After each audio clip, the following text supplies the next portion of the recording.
The morning sun filtered through the thin curtains of our small kitchen, casting a golden glow on the worn wooden table. I sat there, cradling my coffee mug, the steam rising in gentle swirls. The house was quiet, save for the occasional creak of the floorboards under my husband Daniel's restless pacing.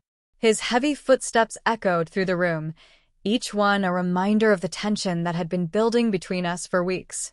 It had started with a phone call. His brother, Mark, had called late last night, his voice frantic. He needed money again. This wasn't the first time, and I knew it wouldn't be the last. Mark had a habit of creating emergencies that always seemed to involve his latest impulsive purchase or a reckless decision. This time, it was a car he couldn't afford, and he needed my credit card to cover the down payment. I had refused, firmly, and that refusal had set off a chain reaction that led us to this moment. Daniel pacing, his face flushed with anger, and me sitting at the table, trying to hold onto my composure. "Daniel," I said softly, breaking the silence. "We need to talk about this. We can't keep bailing Mark out. It's not fair to us, and it's not helping him in the long run." Daniel stopped pacing and turned to face me. His eyes were dark, his jaw clenched. "Not fair? Not helping? Emily, he's my brother. Family helps family. How can you be so selfish?" I flinched at his words but held my ground. "It's not selfish to set boundaries, Daniel. We've helped him countless times before, and nothing has changed. He needs to learn to manage his own finances." Daniel's nostrils flared, and I could see the vein in his forehead pulsing. "You don't understand. You've never had siblings. You don't know what it's like to have that responsibility." His words stung, but I pushed past the hurt. "I may not have siblings, but I understand responsibility. And right now, our responsibility is to our own financial stability. We can't keep draining our resources to bail Mark out of his self-imposed crises." For a moment, Daniel seemed to deflate slightly. I thought maybe, just maybe, my words had gotten through to him. But then his eyes hardened, and I knew I was wrong. "You're going to give Mark your credit card," he said, his voice low and threatening. "He's coming here later today, and you're going to hand it over with a smile on your face. Do you understand me?" I felt a chill run down my spine at his tone, but I refused to back down. "No, Daniel. I won't do that. We need to help Mark in other ways, ways that will actually benefit him in the long run. Maybe we could help him create a budget or find a financial advisor." I never got to finish my sentence. Without warning, Daniel lunged for his mug of coffee on the counter and hurled it at my face. Time seemed to slow down as I watched the dark liquid arc through the air. Then, in a split second, scalding coffee splashed across my cheek, neck, and blouse. Pain seared through my skin as I gasped in shock. The mug clattered to the floor, shattering into pieces that scattered across the linoleum. I instinctively raised my hands to my face, feeling the heat radiating from my skin. Daniel roared, his voice echoing off the kitchen walls. "You'll pay for this. Mark is coming here later, and you better give him your damn credit card, or get the hell out." His words were like venom, burning through me even more than the hot coffee. I stared at him in disbelief, my mind struggling to process what had just happened. The man I had married, the man I once loved with all my heart, had now shown me the depths of his entitlement and cruelty. Trembling, I wiped at my face with a kitchen towel. The sting of the coffee was nothing compared to the ache in my heart. I watched as Daniel stormed out of the house, slamming the door behind him with such force that the framed photos on the wall rattled. For a few moments, I sat frozen, staring at the mess scattered across the table and floor. Coffee dripped slowly from the edge of the table, forming a small puddle on the floor. Shards of the broken mug glinted in the morning light. It was as if the shattered ceramic represented the broken pieces of our marriage. As the initial shock began to wear off, a realization started to form within me. This house, once our shared sanctuary, wasn't my home anymore. It had become an emotional battleground, a place where I no longer felt safe or respected. The walls that once held our dreams and aspirations now seemed to close in on me, suffocating me with the weight of Daniel's anger and Mark's demands. I stood up shakily, my coffee-soaked blouse clinging uncomfortably to my skin. As I looked around the kitchen, memories flooded my mind. Daniel and I painting the walls together, laughing as we got more paint on ourselves than the walls. Our first Thanksgiving dinner in this house, when we burned the turkey, but still had a wonderful time. The countless mornings we had shared coffee at this very table, talking about our dreams for the future. But those memories now felt tainted, overshadowed by the ugliness of the present. The laughter had been replaced by shouts, the warmth by cold indifference, and the love by what? Control? Manipulation? I wasn't even sure anymore. I made my way to the bathroom, wincing as I examined my reflection in the mirror. My cheek was red and irritated from the hot coffee, and I could already see the beginnings of a bruise forming. As I gently cleaned my face, I couldn't help but wonder how we had gotten to this point.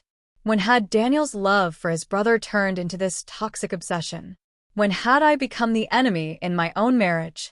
As I applied a cool compress to my cheek, I heard Daniel's words echoing in my head. Get the hell out. Maybe that was exactly what I needed to do. For my own survival, I needed to escape. The thought both terrified and exhilarated me. Could I really leave? Where would I go? What would I do? But as I looked at my reflection once more, seeing the hurt and fear in my own eyes, I knew I had no choice. I couldn't stay here, couldn't continue to live like this.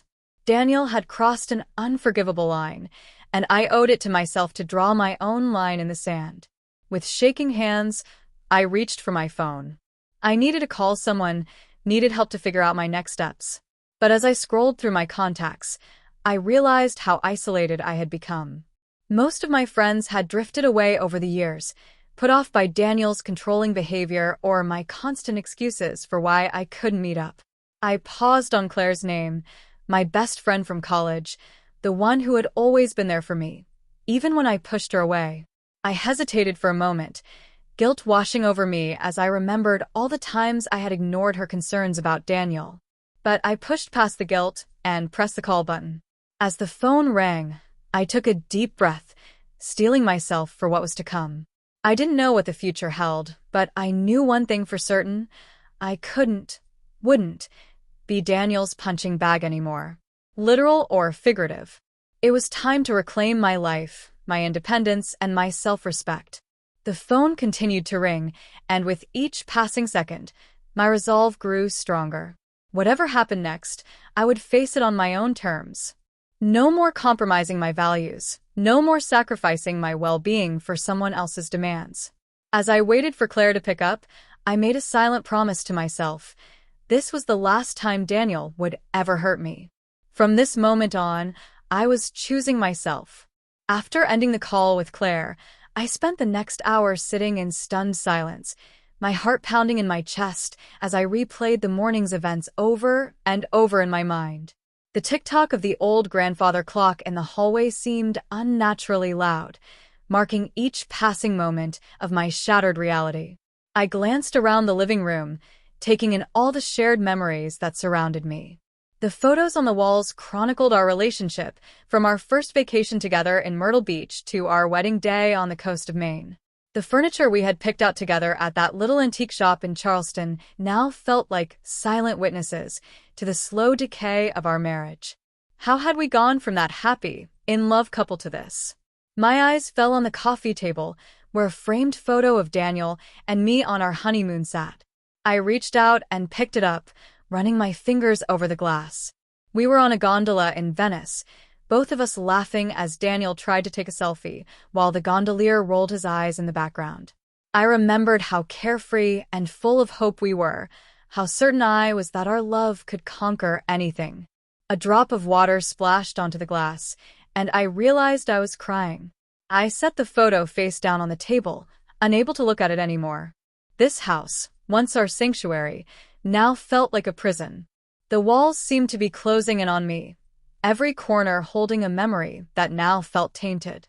I raised my hand to my cheek, still feeling the sting of the coffee on my skin. The pain was a constant reminder of how far we'd fallen, of the line Daniel had crossed. This was the final straw. There was no going back from this. With that thought, A strange calm settled over me. The decision I'd been struggling with suddenly became crystal clear. I needed to leave, not just for now, but for good. Once my decision was made, I sprang into action. I headed to my bedroom, and opened the closet. I grabbed the first suitcase I could find, an old blue Samsonite we bought for our honeymoon. As I pulled it out, a cascade of shoeboxes tumbled from the top shelf, spilling their contents across the floor. I knelt to clean up the mess, and a small velvet box caught my eye. With trembling hands, I opened it to find the pearl earrings Daniel had given me for our first anniversary. I remembered how proud he'd been, how he'd saved for months to buy them. For a moment, I was tempted to leave them behind, but then I thought, no. These are mine. He doesn't get to keep any part of me anymore. I tossed the earrings into the suitcase and began throwing in as many clothes and essentials as I could manage. My hands were shaking, but my mind was startlingly clear. It was as if a fog had lifted, and I could finally see the path ahead of me. I moved through the house with purpose, gathering the things I couldn't bear to leave behind. My laptop, where I kept all my writing.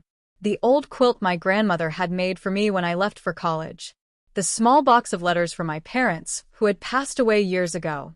Each item I packed felt like a declaration of freedom, a reclaiming of the parts of myself I'd let Daniel overshadow. In the kitchen, I hesitated before opening the cabinet above the fridge. Hidden behind a stack of rarely used cookbooks was a small lockbox. I pulled it down and entered the combination, my mother's birthday. Inside was the emergency cash I'd been squirreling away for years. It wasn't much, but it would be enough to get me started. As I stuffed the cash into my purse, I caught sight of my reflection in the microwave door. The woman staring back at me looked both familiar and strange. Her eyes were red-rimmed from crying, and a bruise was forming on her cheek, but there was a determination in her gaze that I hadn't seen in years. I thought about all the times I'd made excuses for Daniel's behavior. He's just stressed from work, I'd tell myself. He'll calm down once things settle with his family. I believed that if I just loved him enough, supported him enough, he'd go back to being the man I fell in love with. But now I realized that man might never have existed. The Daniel I loved was a construct of my own hopes and dreams, not the reality standing before me. I moved to the study, gathering important documents, my birth certificate, social security card, bank statements. As I rifled through the filing cabinet, I came across our marriage certificate.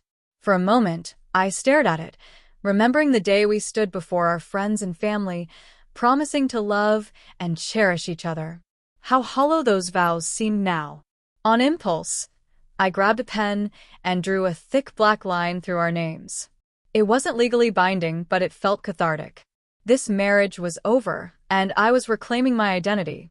As I placed the final items into my car, I looked back at the house. We had spent 6 years there building what I thought was a life together. Now, all that remained was bitterness and betrayal. I had given so much of myself to Daniel, compromising my dreams, my friendships, even my sense of self. But no more. I thought about leaving a note, explaining why I was going, but what was there to say that Daniel didn't already know? He had made his choice when he threw that coffee mug at me. Now I was making mine. My chest felt heavy as I slid into the driver's seat, but there was also an inkling of hope. I wasn't just running away. I was choosing myself for the first time in years. The road ahead was uncertain, but it was mine to navigate. As I turned the key in the ignition, I heard Daniel's voice in my head. "Mark is coming here later." The audacity of it all hit me anew. In Daniel's world, my sacrifices were just expected. My comfort, my safety, and now my financial independence didn't matter to him. Well, he was in for a surprise when Mark showed up to an empty house. Driving away from the house felt surreal, as though I were leaving another life altogether. The familiar streets of our neighborhood blurred past me, but I wasn't sure where I was going. The only thing I knew was that I couldn't go back. I found myself driving aimlessly, my mind racing with questions. Where would I stay? What would I do for work? How would I start over at 35? The uncertainty was terrifying, but not as terrifying as the thought of going back to that house, to Daniel's anger and Mark's demands. After about an hour of driving, I realized I needed a plan. I pulled into the parking lot of a small diner, the kind of place Daniel would have turned his nose up at. Inside, the smell of coffee and bacon filled the air, and for the first time that day, I felt my stomach growl. I slid into a booth and ordered a coffee, then pulled out my phone. I scrolled through my contacts, looking for someone I could trust. Claire's name jumped out at me again. We hadn't spoken much in the past year, but I remembered how she'd always been there for me, even when I pushed her away. My finger hovered over her name as doubts crept in. What if she didn't want to hear from me? What if she told me I was overreacting? But then I thought of Daniel's face, twisted with rage, of the coffee mug flying towards me, and I knew I had to try. I pressed the call button and held my breath as it rang. On the third ring, Claire's familiar voice came through. "Emily? Is everything okay?" At the sound of her voice, so full of concern, even after all this time, I broke down. Through my tears, I recounted everything. The fight with Daniel, the coffee mug, my hasty escape. Claire listened without interrupting, only making soft sounds of sympathy and outrage. When I finished, there was a moment of silence. Then Claire said, "Oh, Emily, I'm so sorry you've been going through this. But I'm so proud of you for leaving. You did the right thing." Her words were like a balm to my battered soul. For so long, I doubted my own perceptions, my own feelings. To have someone validate my experience, to tell me I'd done the right thing, was more powerful than I could have imagined. As we talked, a plan began to form. Claire knew a lawyer who specialized in helping women escape abusive situations. She offered to set up a meeting for the next day. In the meantime, she insisted I come stay with her. "But what about your family?" I asked, knowing she had 2 young kids. "I don't want to impose." "Don't be ridiculous," Claire said firmly. "Your family too. We have a guest room, and the kids will be thrilled to see their Aunt Emily." By the time the call ended, I had more than just a shoulder to cry on. I had a lifeline. As I hung up, I felt a weight lift from my shoulders. I wasn't alone in this. I had support, and, for the first time in a long time, I had hope. I finished my coffee, left a generous tip for the waitress, and headed back to my car. As I punched Claire's address into my GPS, I felt a mix of emotions: fear, sadness, but also a growing sense of excitement. This wasn't the end of my story. It was a new beginning. As I pulled up to Claire's house, I felt a mix of relief and anxiety. The modest 2-story home, with its neatly trimmed lawn and cheerful flower beds, was so different from the cold, modern house I'd shared with Daniel. For a moment, I sat in the car, gathering my courage. What if Claire had changed her mind? What if her husband, Tom, didn't want me there? But before I could spiral further, the front door flew open, and Claire came rushing out. She looked exactly as I remembered: curly red hair flying everywhere, green eyes full of warmth. Without hesitation, she pulled me into a tight hug. "Oh, Emily," she murmured, her voice thick with emotion. "I'm so glad you're here."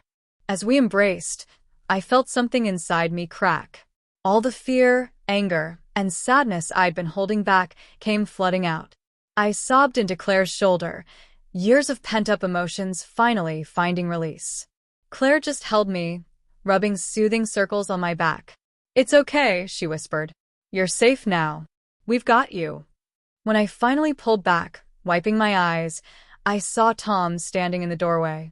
He gave me a gentle smile and a nod. "Welcome, Emily," he said simply. "Come on in. I've got some coffee brewing." Inside, the house was warm and inviting, filled with the controlled chaos that comes with having young children. Toys were scattered across the living room floor, and colorful artwork adorned the walls. It was so different from the sterile perfection Daniel had always insisted on maintaining. As we settled in the kitchen with steaming mugs of coffee, Claire's kids, Emma and Jack, peeked around the corner. Emma, who was 7, remembered me from previous visits and ran over for a hug. 4-year-old Jack was shy, hiding behind his sister. "Aunt Emily," Emma exclaimed. "Are you going to stay with us? Can we have a sleepover in the guest room?" I laughed, surprised by how good it felt. "Not tonight, sweetie, but maybe another time, okay?" As Tom ushered the kids out to give us some privacy, I turned to Claire. "Thank you," I said, my voice cracking. "I don't know what I would have done without you." Claire reached across the table and squeezed my hand. "That's what friends are for. Now, let's figure out our next steps." Over the next few hours, Claire and I talked through everything. She listened without judgment as I shared more details about my relationship with Daniel, how things had deteriorated over the years, and how I'd lost myself in the process. "I feel so stupid," I confessed, staring into my coffee mug. "I should have left years ago. How did I let it get this bad?" Claire shook her head firmly. No, Emily. "You're not stupid. Abusers are masters at manipulation. They break you down so slowly that you don't even realize it's happening. The important thing is that you've left now." As we talked, Claire helped me start to form a plan. She'd already set up an appointment with her lawyer friend, Sarah, for the next morning. "Sarah specializes in cases like yours," Claire explained. "She'll help you navigate the legal side of things and make sure you're protected." The idea of divorce was terrifying, but also liberating. For so long, I'd been trapped in a cycle of hope and disappointment, always believing that things would get better. Now, I was finally ready to break free.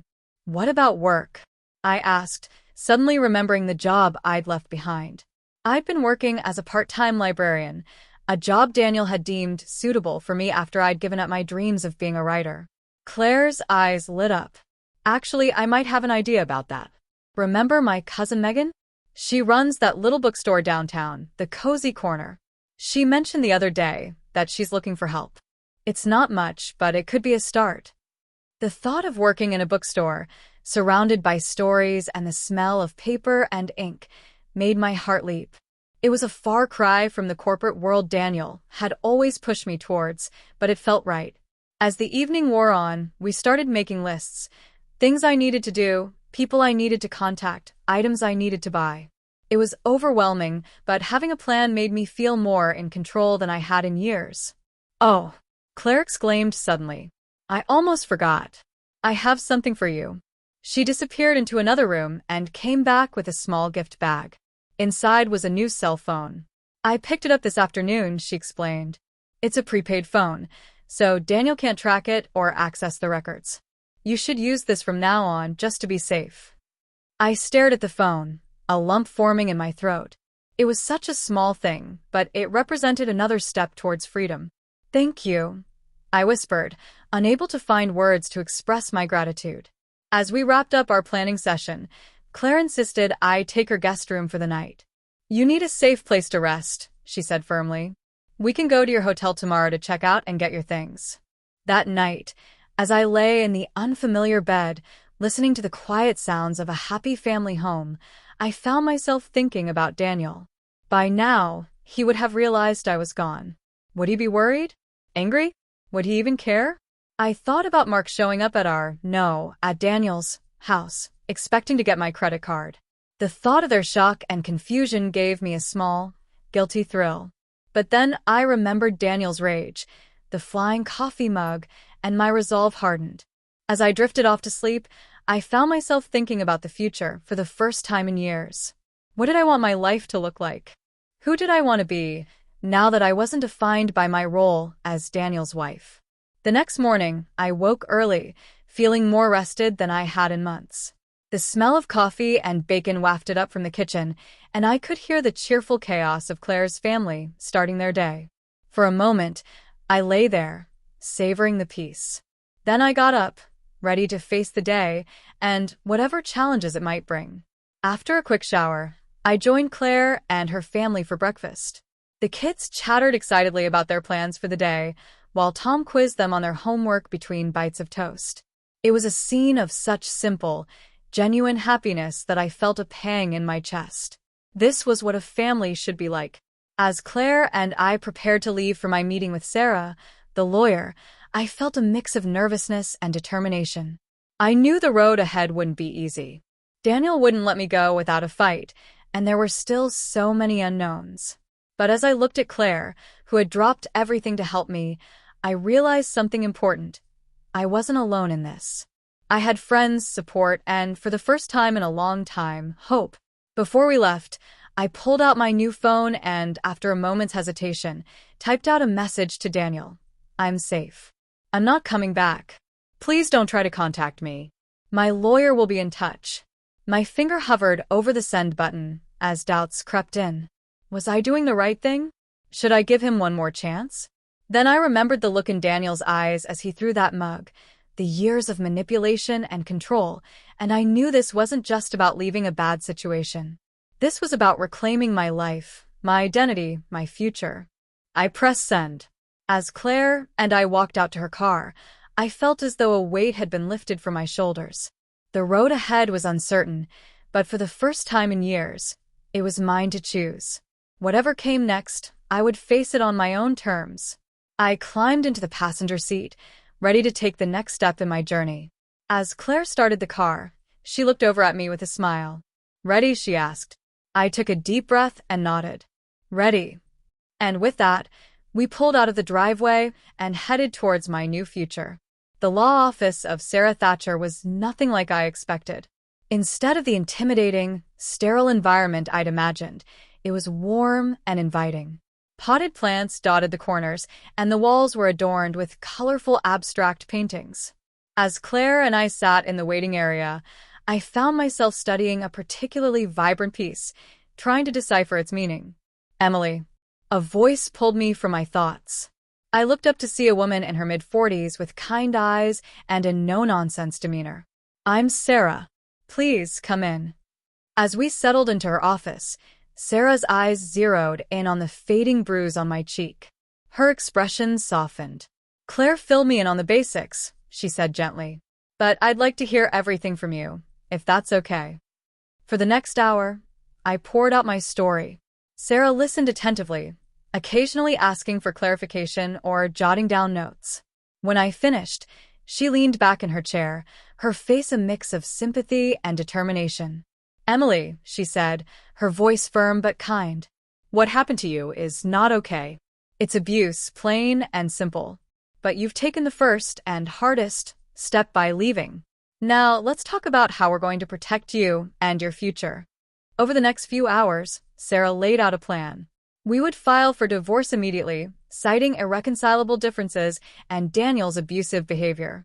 She explained the process of obtaining a restraining order and how we could potentially secure temporary alimony to help me get back on my feet. What about the house? I asked, thinking of the home Daniel and I had shared for 6 years. Sarah's eyes gleamed. Actually, I have an idea about that. Given Daniel's behavior, we might be able to get you exclusive use of the house temporarily. It could give you some leverage in the divorce proceedings. The thought of returning to that house made my stomach churn, but I understood the strategic value. Still, there was something else nagging at me. Daniel's brother, Mark, I said hesitantly. He's been a big part of our problems. Daniel said he was coming to the house to get my credit card. Sarah nodded thoughtfully. We'll need to address that too. Financial abuse is a serious issue. We'll make sure to protect your assets and credit. As we wrapped up the meeting, I felt a mix of emotions, fear, uncertainty, but also a growing sense of empowerment. Sarah had given me a roadmap, a way forward that I couldn't see before. Remember, Sarah said as we stood to leave, you're stronger than you know. It won't be easy, but you can do this. And you don't have to do it alone. Back at Claire's house, we sat at the kitchen table, going over everything Sarah had told us. Claire was busy making a list of things we needed to do, her teacher's organizational skills coming in handy. Okay, she said, tapping her pen against the paper. We need to gather all your important documents, change your passwords, and start documenting everything. Oh, and we should probably think about getting you some new clothes and essentials. I nodded, feeling overwhelmed but grateful for her help. Claire, I said softly, I don't know how I'll ever repay you for all this. She reached across the table and squeezed my hand. You don't have to. That's what friends are for.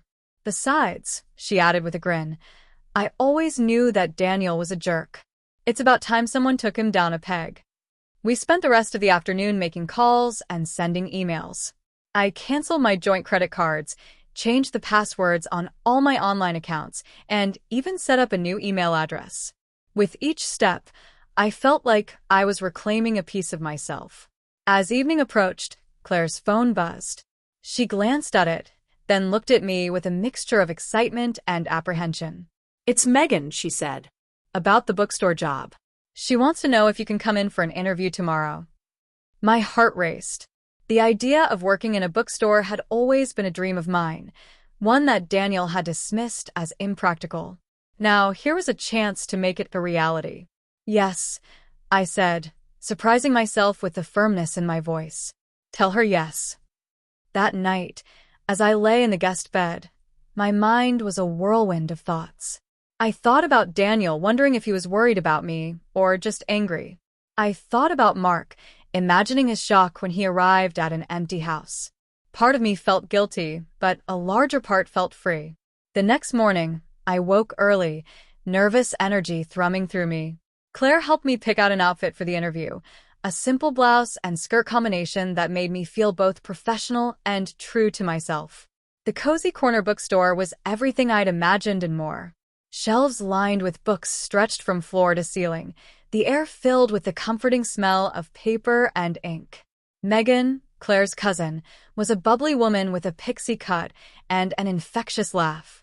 So, she said after we chatted for a while about books and my experience. Claire tells me you're in a bit of a tough spot. I hesitated, unsure how much to share, but Megan's kind eyes and open expression made me feel safe. I'm leaving my husband, I said, the words still feeling strange on my tongue. I need a fresh start. Megan nodded, her expression serious. Well, I can't offer you much in terms of salary, at least, not to start. But what I can offer is a safe place to work, flexible hours, and a chance to be surrounded by books all day. How does that sound? It sounded like heaven. When can I start? I asked, unable to keep the eagerness out of my voice. Megan laughed. How about next Monday? That'll give you some time to sort things out. As I left the bookstore, clutching my new employee handbook, I felt a surge of hope. For the first time in years, I was making decisions for myself, charting my own course. But my newfound optimism was short-lived. When I returned to Claire's house, I found her pacing in the kitchen, her face tight with worry. What's wrong? I asked, my heart sinking. Claire hesitated, then handed me her phone. On the screen was a series of text messages from Daniel. My blood ran cold as I read them. Where is she? The first one demanded. I know you're hiding her. The messages grew increasingly aggressive, culminating in a final threat. If she doesn't come home by tonight, I'm coming to get her myself. I felt the room spin, my knees threatening to give out. Claire steadied me, guiding me to a chair. It's okay, she said firmly. He doesn't know you're here. We won't let him near you. But I knew Daniel. Once he set his mind to something, he wouldn't stop. The thought of him showing up here, endangering Claire and her family, made me sick. I need to go, I said, my voice shaking. I can't put you in danger. Claire shook her head vehemently. No way. We're in this together. Besides, she added, a glint of determination in her eye, I have an idea. She quickly dialed a number on her phone. Sarah? It's Claire. We need your help. How quickly can you get that restraining order? As Claire talked to Sarah, explaining the situation, I sat at the kitchen table, my mind racing. I thought about everything that had happened in the past few days, leaving Daniel, reconnecting with Claire, meeting with Sarah, the job at the bookstore. I'd come so far. I couldn't let Daniel drag me back now. A plan began to form in my mind.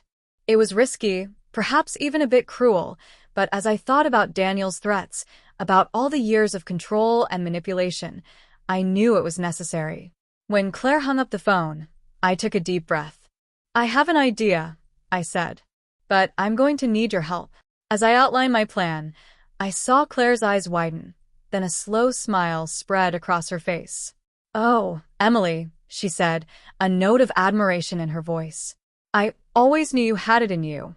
For the rest of the day, we worked on putting our plan into action. We made calls, sent emails, and prepared for what was to come. As evening approached, I felt a strange calm settle over me. Whatever happened next, I was ready. As the sun began to set, casting long shadows across Claire's living room, I sat by the window, watching the street outside. Soon, Daniel would make his move. But this time, I would be ready for him. This time, I would be the one in control. The quiet before the storm was almost over. But for the first time in years, I wasn't afraid. I was ready to face whatever came next, on my own terms. The sun had just begun to set, painting the sky in hues of orange and pink, when I heard the sound of a car pulling into the driveway. My heart began to race as I peered through the curtains. Sure enough, it was Daniel's sleek black Audi, with Mark in the passenger seat. I took a deep breath, steeling myself for what was to come. This was it, the moment of truth. "They're here," I said to Claire, who was sitting on the couch, trying to look casual despite the tension in the room. She nodded, giving me a reassuring smile. "Remember, you've got this. We're right here with you." I watched as Daniel and Mark got out of the car, their faces a mixture of anger and smug confidence.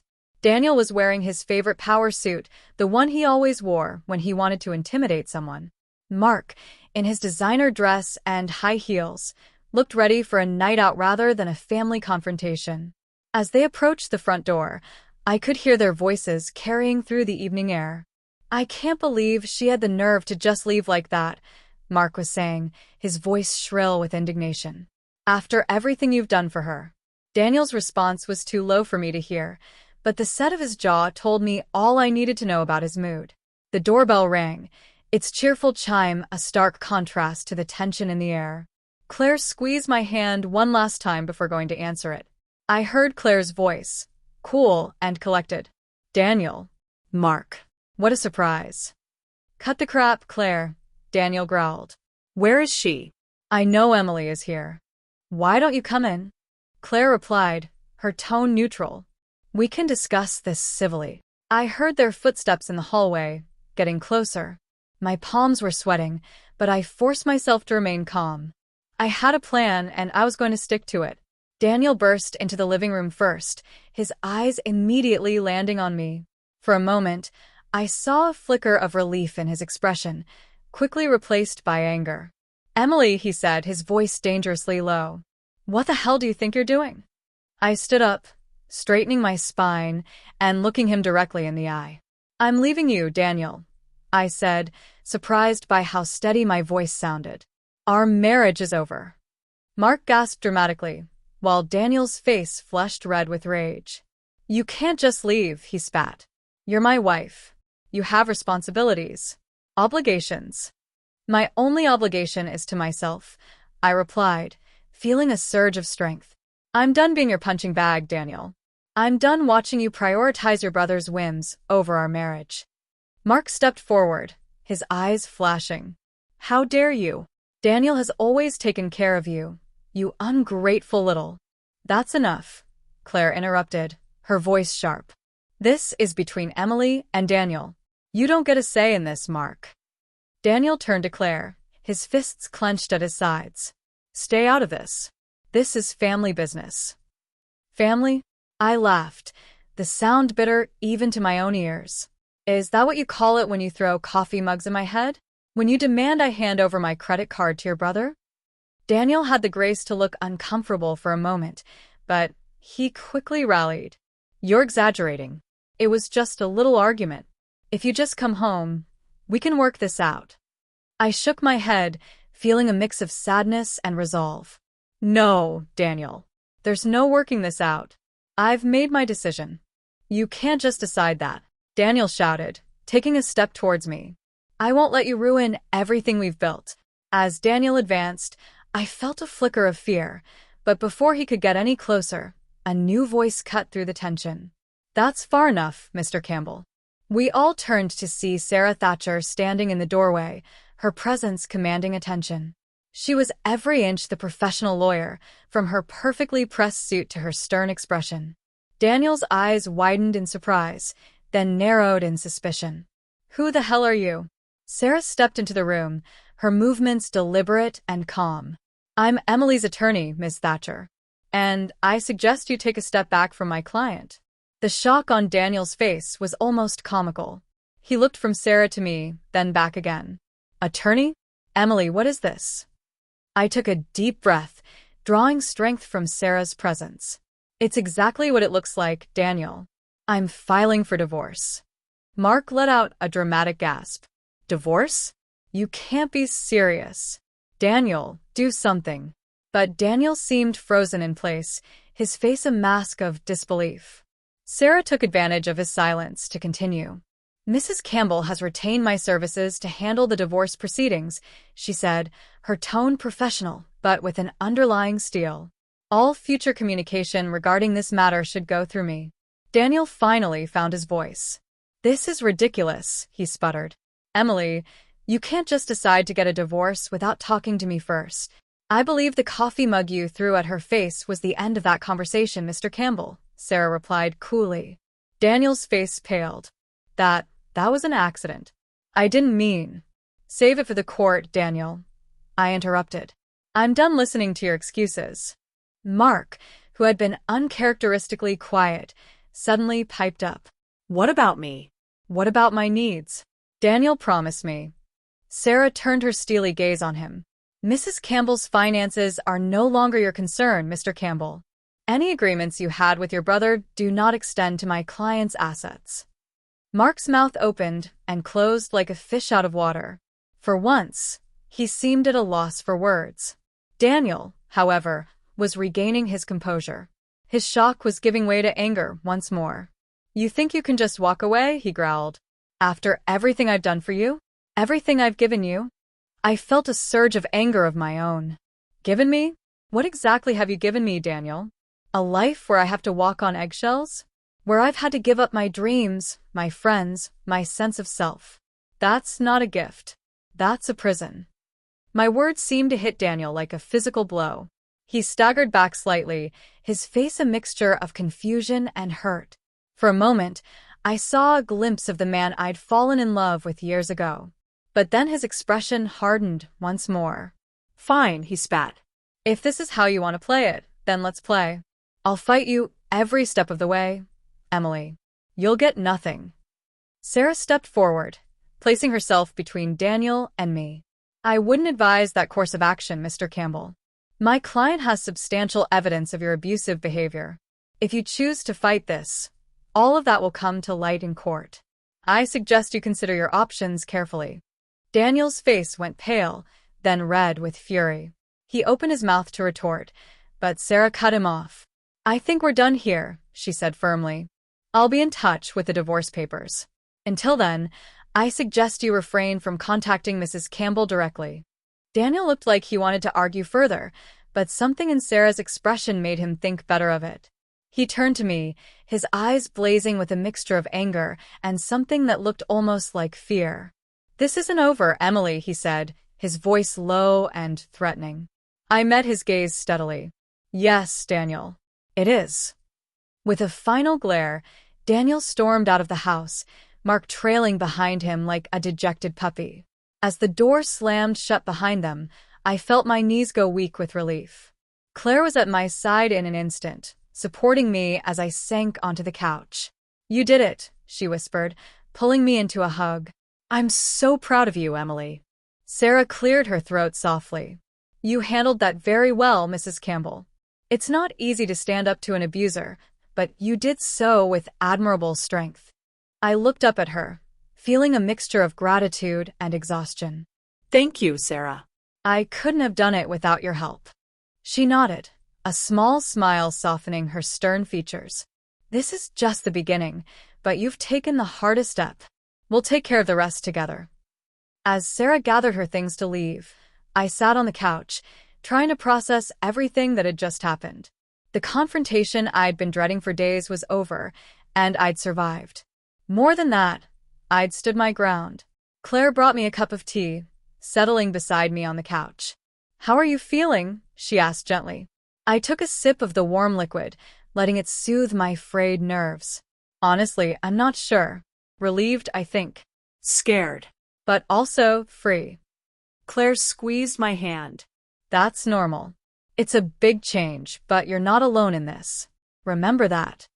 As the adrenaline of the confrontation began to fade, I felt the weight of everything I'd been through settle on my shoulders.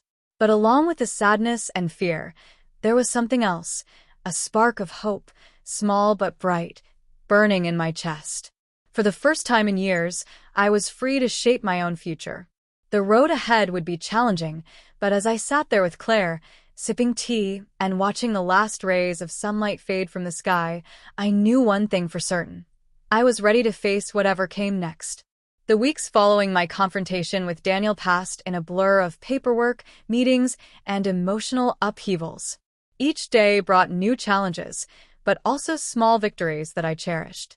I found myself marking these milestones, no matter how minor they seemed.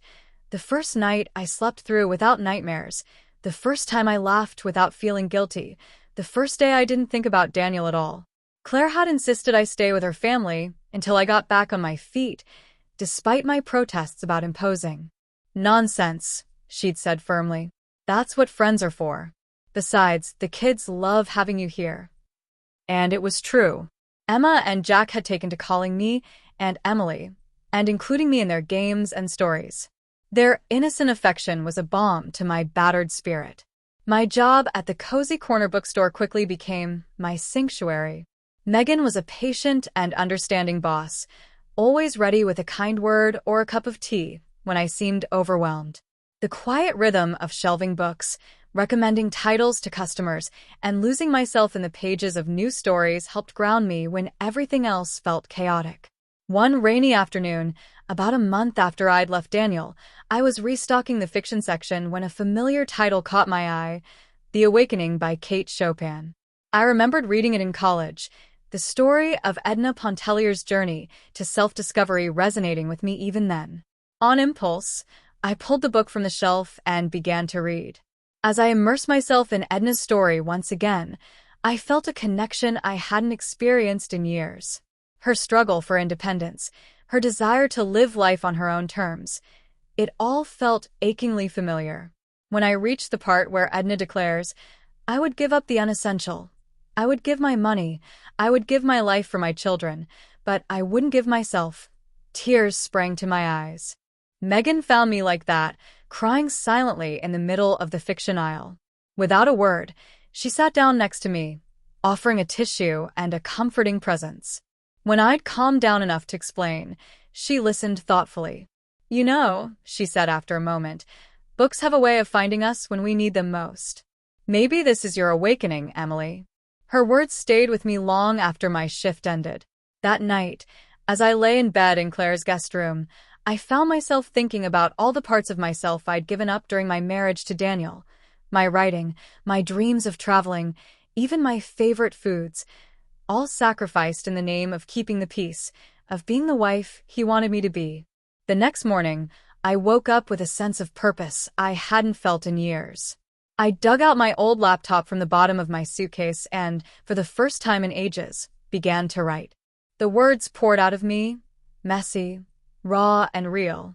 I wrote about my marriage, about the slow erosion of my self-esteem, about the moment I decided to leave. It wasn't pretty or polished, but it was mine. As the days turned into weeks, I fell into a new routine. Mornings were for writing, pouring my thoughts and feelings onto the page before the rest of the world woke up. Then I'd head to the bookstore, losing myself in the world of literature and the quiet companionship of fellow book lovers. Evenings were spent with Claire and her family, or sometimes just by myself, rediscovering old hobbies and interests I'd long neglected. Sarah kept me updated on the divorce proceedings. Daniel, true to his word, was fighting every step of the way. But with Sarah's guidance and the evidence we'd gathered, I felt confident in our case. Still, each update brought a mix of anxiety and relief. Anxiety over the confrontation, relief that I was one step closer to true freedom. One Saturday, about 2 months after I'd left, Claire convinced me to join her for a yoga class. "It'll be good for you," she insisted. "Help you reconnect with yourself." I was skeptical, but I agreed to give it a try. The studio was warm and inviting, with soft music playing and the scent of lavender in the air. As we went through the poses, I found myself struggling, not just physically, but emotionally. Years of tension and stress had left my body rigid and unyielding. But as I breathed through each movement, I felt something start to shift. Near the end of the class, as we lay in Savasana, the instructor's words washed over me. You are strong. You are worthy. You are enough. And for the first time in longer than I could remember, I believed it. After class, flushed and slightly sore but feeling more alive than I had in years, I turned to Claire. Thank you, I said simply. She smiled, understanding in her eyes, and squeezed my hand. That night, I had a dream about Daniel. In it, he was shouting at me, his face red with anger, but I couldn't hear his words. It was like watching a silent film. I woke up with a start, my heart racing, but as I lay there in the dark, I realized something. For the first time, his anger didn't terrify me. I felt sad for him, for the man he'd become, but I no longer felt responsible for his emotions. The next morning, I shared this revelation with Claire over coffee. She listened thoughtfully, then said, You know, Emily, I think you're ready for the next step. What do you mean? I asked, curious. I think it's time for you to find your own place, she said gently. Not because we don't love having you here, but because I think you're ready to stand on your own 2 feet. The idea both thrilled and terrified me. Could I really do it? Live on my own? Support myself? But as I thought about it, I realized Claire was right. It was time. The process of finding an apartment was both exciting and overwhelming. There were so many things to consider. Location, costs, safety. But with Claire's help and my newfound confidence, I finally found a small studio apartment not far from the bookstore. It wasn't much, but it was mine. Moving day was a whirlwind of activity. Claire, Tom, and even the kids pitched in to help. By evening, my meager possessions were unpacked, and my new space was starting to feel like home. As we all sat on the floor, eating pizza and laughing, I felt a surge of gratitude for these people who had become my family. After everyone left, I stood in the middle of my new apartment, taking it all in. The secondhand furniture I'd picked up at thrift stores, the few treasured possessions I'd brought from my life with Daniel, the new things I'd bought just for myself. It all came together to create a space that was uniquely mine. I walked to the window, looking out at the city lights. For the first time in months, I allowed myself to think about the future, not just the immediate future of divorce proceedings and building a new life, but the long-term future. What did I want? Who did I want to be? As I stood there, I remembered something my grandmother used to say. Life is a story, and you're the author. For so long, I'd let others dictate my story. Daniel, his family, societal expectations. But now, the pen was in my hand. I could write any story I wanted. I turned back to my apartment, my eyes landing on the small desk in the corner where my laptop sat. Suddenly, an idea began to form in my mind. Maybe it was time to revisit that novel I'd always dreamed of writing. Not for Daniel, not for anyone else, but for me. With a smile, I sat down at the desk and opened my laptop. The blank page no longer seemed intimidating, but full of possibility. I took a deep breath and began to type. Chapter 1, The Awakening. As the words flowed onto the page, I felt a sense of peace settle over me. The road ahead was still uncertain, and I knew there would be challenges to face. The divorce wasn't finalized yet, and there were still days when the weight of everything I'd been through threatened to overwhelm me. But sitting there in my new home, writing my own story, I knew one thing for certain. I was going to be okay. More than okay, I was going to thrive. This wasn't just a new chapter in my life. It was a whole new book, and I couldn't wait to see how it would unfold. As the first light of dawn began to peek through my window, I finally stopped writing. I'd lost track of time, lost in the world of my story. I stretched, feeling the satisfying ache of muscles that had been still for too long, and made my way to the kitchen to brew some coffee. Standing there, watching the sunrise paint the sky in hues of pink and gold, I raised my mug in a silent toast. To new beginnings, to rediscovered strength, to the endless possibilities that lay ahead. To my new chapter.